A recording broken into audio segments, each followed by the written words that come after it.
Point. कल हमने Gauss law और उसके एप्लीकेशंस पढ़े थे इससे पहले वाले वीडियो में। तो अब गाउस लॉ का एक एप्लीकेशन पढ़ा था हमने, कौन सा वाला?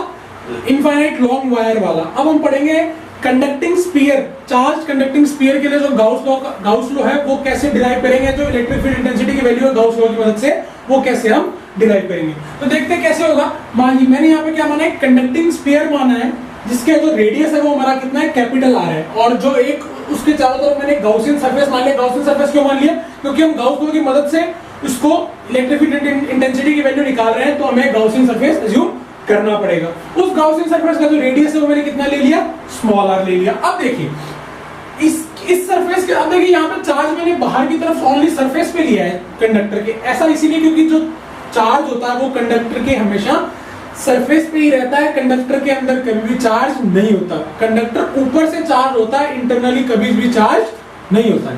तो अब देखें, तो इसकी वजह से जो इलेक्ट्रिक फील्ड इंटेंसिटी का वैल्यू होगा उसकी वैल्यू अपने निकालते हैं। मैंने पहला केस लिया। पहला केस क्या है, जो मेरा जो कंडक्टर का जो रेडियस है वो मेरे गाउसियन सरफेस के रेडियस से क्या है, छोटा है, वो केस लिया है मैंने। एक अगले केस में हम बराबर लेंगे और उससे अगले केस में हम क्या करेंगे, जो गाउसियन सरफेस का जो रेडियस है वो कंडक्टर के सरफेस से क्या लेंगे, छोटा लेंगे। ठीक है, अब देखें ये अपना फॉर्मूला है फ्लक्स का। थोड़े पहले वाले वीडियोस में हमने पढ़ा है, phi is equal to close surface integration E dot ds। E dot dash dot हटाया, cos थीटा आ गया। अब देखिए थीटा, यहाँ पे E और ds के बीच में कौन सा एंगल है, 0 डिग्री। क्यों? दोनों के दोनों क्या है, सेम डायरेक्शन में। तो सेम डायरेक्शन में होने के कारण थीटा अगर 0 डिग्री है तो cos 0 की वैल्यू 1, तो E डॉट E ds वाली E ds। अब देखिए phi is equal to E constant था, बाहर आ गया, क्लोज सरफेस इंटीग्रेशन ds और क्लोज सरफेस इंटीग्रेशन कितना होगा हमारा, s होगा। s का वैल्यू, अब देखिए ये एक स्फेरिकल सरफेस है, स्फेरिकल सरफेस का एरिया कितना होता है, 4 पाई r स्क्वायर। तो मैंने यहाँ पे s की जगह क्या पुट कर दिया, 4 पाई r स्क्वायर। यहाँ पे रेडियस मैंने कैपिटल R स्मॉल r लिया है जो कि गाउसियन सरफेस का रेडियस है, और हमको वही लेना है। क्यों? हम गाउसियन सरफेस के ही को ही अज्यूम करके हम इसका इलेक्ट्रिक फील्ड इंटेंसिटी निकाल रहे हैं, इसलिए जो हमें रेडियस यूज करना है वो किसका यूज करेंगे, हम गाउसियन सरफेस का यूज करेंगे। ठीक है, नाउ बाय गाउस लॉ, ठीक है, phi equals to sigma q upon epsilon naught. मैंने बताया इस पे जो चार्ज हमने लिया, टोटल नेट चार्ज लिया वो कितना था हमारा, स्मॉल क्यू था, तो मैंने सिग्मा क्यू क्या लिख दिया, क्यू लिख दिया, और अपॉन एप्सिलॉन नॉट। अब देखिए फर्स्ट इक्वेशन मेरी है, सेकंड इक्वेशन मेरी है।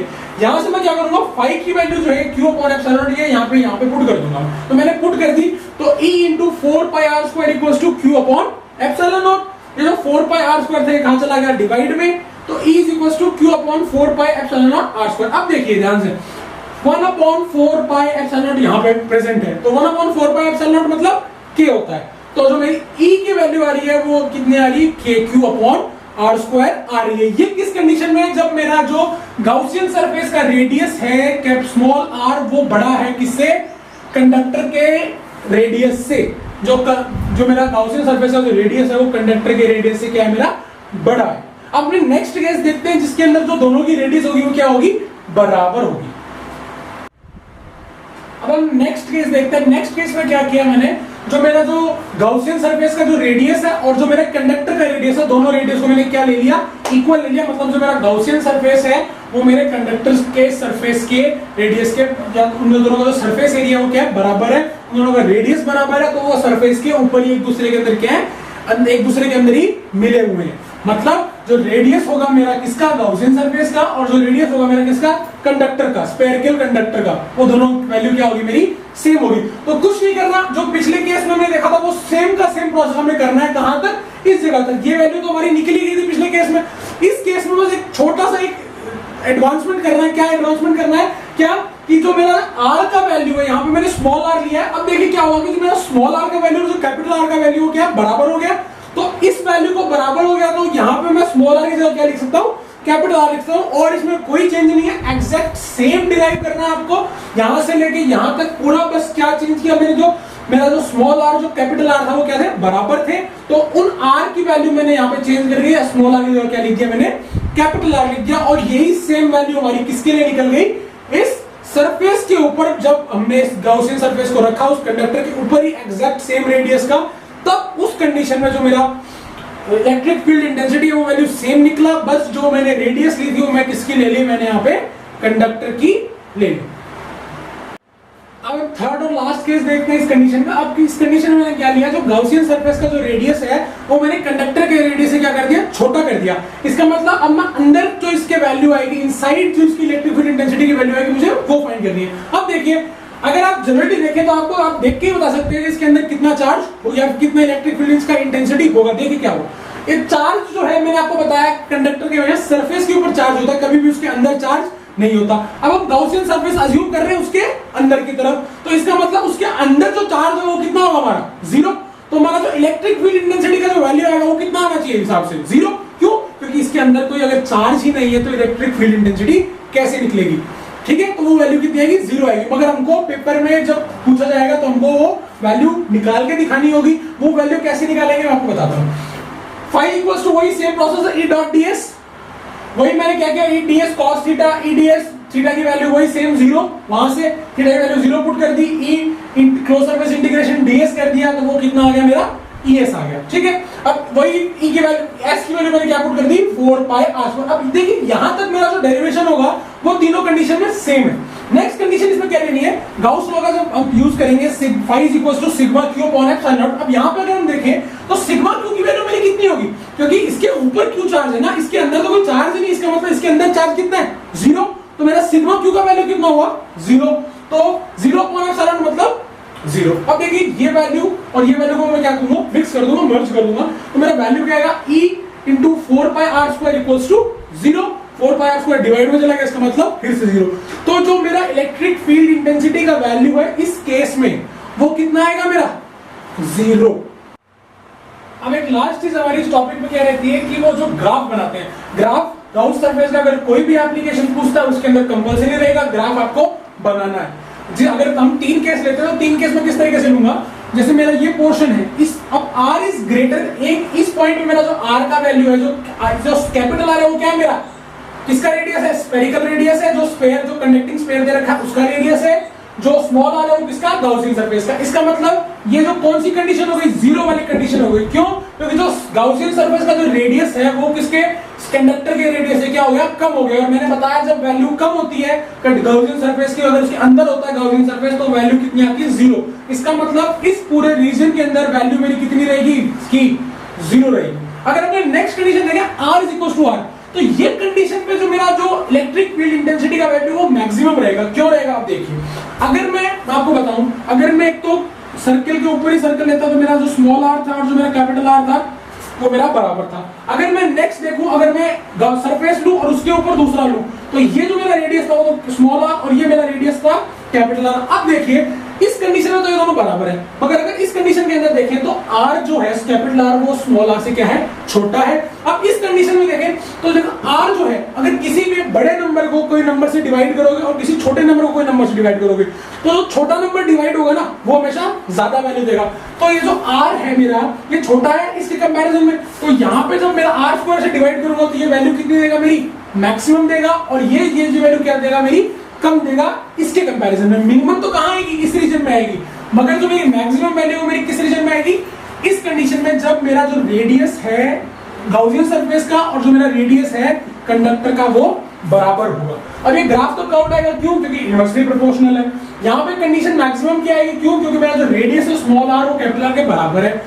अगर मैं बाहर के पॉइंट पे कोई रेडियस लेता हूँ, जैसे अगर मैं गाउसियन सरफेस का सरफेस एरिया वो बड़ा ले रहा हूँ इससे कंडक्टर के कंपैरिजन में, तो वो जो वैल्यू है मेरी मैक्सिमम ना आके थोड़ी कम आएगी। क्यों, ये वैल्यू मेरी इस वैल्यू के कंपैरिजन में क्या है, बड़ी है, इसीलिए ज्यादा नंबर डिवाइड होगा, तो ज्यादा नंबर डिवाइड होगा तो वैल्यू कितनी आएगी, कम आएगी। क्यों, क्योंकि जो इनवर्सली प्रोपोर्शनल वैल्यू होती है वो हमेशा वैल्यू जितनी बढ़ेगी दूसरे की वैल्यू उतनी ही कम होती जाएगी।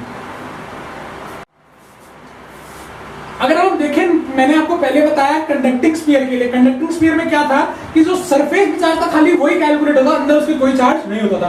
अब हम अगर ले नॉन कंडक्टिंग स्फीयर, तो नॉन कंडक्टिंग स्फीयर में क्या होगा, चार्ज अंदर भी होगा।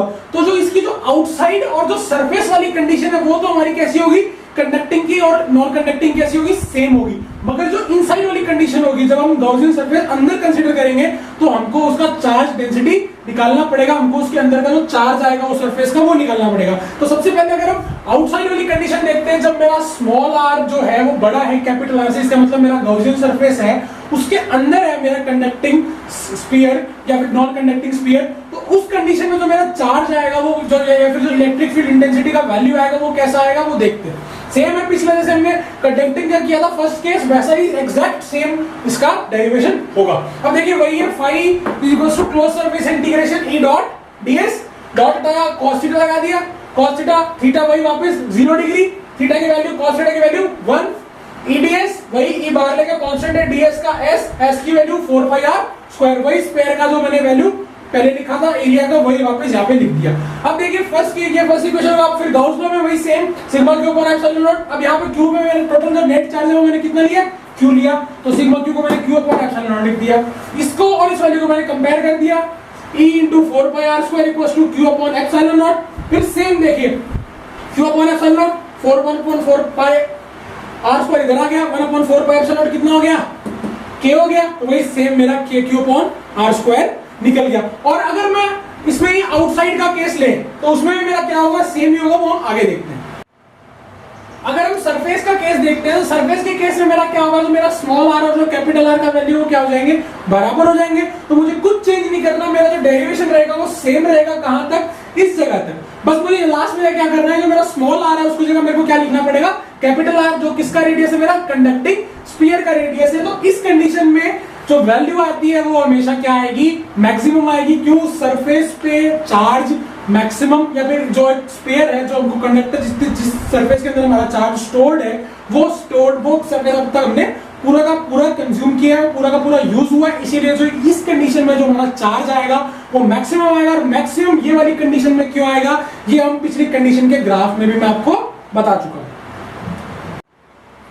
अब तक हमने जो इंटेंसिटी की वैल्यू देखी वो हमने कहां पे देखी थी, आउटसाइड द स्फेरिकल जो शेल था उसके देखी थी, और एक on the surface on the spherical shell देखी थी। अब हम देखेंगे inside the non conducting spherical shell जो हमारा इलेक्ट्रिक फील्ड इंटेंसिटी का वैल्यू आएगा वो कितना है। अब देखिए ये जो phi is equals to E into 4 pi r square है, इस वैल्यू तक हमारी वैल्यूज क्या रहेंगी, सेम रहेंगी। आगे जाके हमारी वैल्यू चेंज होगी किसकी, क्यू की। अब देखिए क्यों, क्योंकि गाउसियन सरफेस होता है वो क्या है, इमेजिनरी सरफेस है, वो कोई फिजिकल कंडीशन में वहां प्रेजेंट नहीं है, तो उस इमेजिनरी सरफेस में चार्ज बाहर भी हो सकता है। क्यों, हमने इमेजिन कर लिया कि सरफेस इतना ही है, इसके बाहर भी कुछ चार्ज है और इसके अंदर कुछ कंटेन कर रहा है ये चार्ज को।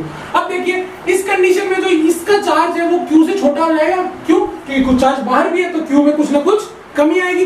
तो हम पहले क्या करते थे, सिग्मा क्यू की वैल्यू डायरेक्ट क्यू लिख देते थे। अब इस कंडीशन में सिग्मा क्यू की वैल्यू हमको फाइंड करनी पड़ेगी।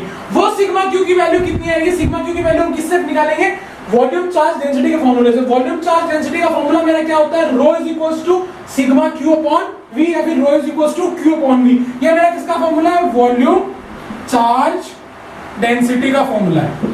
वॉल्यूम चार्ज डेंसिटी का फॉर्मूला, अब देखिए वॉल्यूम चार्ज डेंसिटी का फॉर्मूला है rho is equals to sigma q upon v, तो वी क्या हो जाएगा मेरा, मल्टीप्लाई में चला जाएगा, तो sigma q is equals to rho V. अब देखिए स्फेरिकल शेल या फिर स्फीयर का जो वॉल्यूम होता है वो कितना होता है, 4/3 पाई आर क्यूब। अब आर इसमें कौन सा लेना है, हमको गाउसियन सरफेस का आर लेना है।